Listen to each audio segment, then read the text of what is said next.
All right, I would have done a little bit more of a show and tell in process, except, well, there's a problem.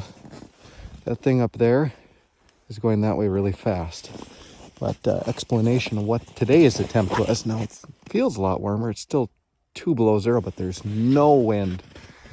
So a lot of these cables were broke and cobbled together. As you can see down here, these pieces were multiple and more than this. They're pinched on top of each other. So we're trying to do one thing at a time. We switch this up with copper 6.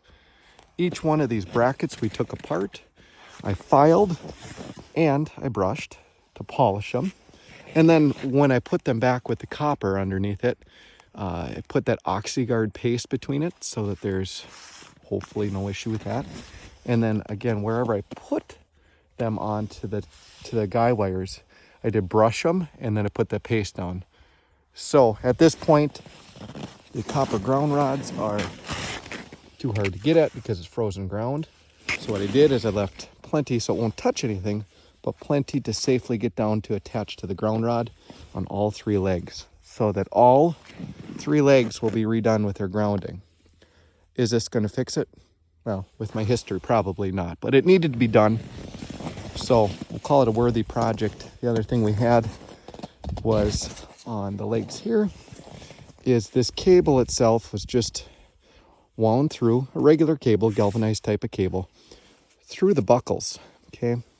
And so what I had noticed that anytime you'd even move it a little bit, like even like that much, during duplex, it would just crackle and make terrible noise. So I ended up putting a piece of this vinyl hose around it as an insulator, and then put it back together the way it was to serve its original purpose. And then the other thing I noticed, some of these, like you'll see right now, I still have to kind of fix. I'll go around this side.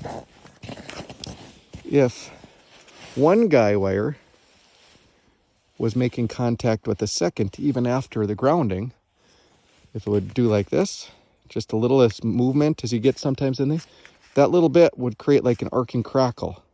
I use that term because that's my non-scientific amateur radio side of things that I try to describe it. So we're doing a little bit of tweaking. We've got all the grounding done, and then hopefully I can get this pulled out just a little bit more. Either twist it just a slight bit or get that pulled away so that they don't touch on a windy day. And I'll have to do the same down here where there could be movement where it just barely touches. So one step at a time. What is this, about 3 years in progress? So crazy hobby, lots to learn. We wear hats. We have to wear a hat up here in Minnesota so we don't pull out our hair and keep our ears warm. 7-3, guys.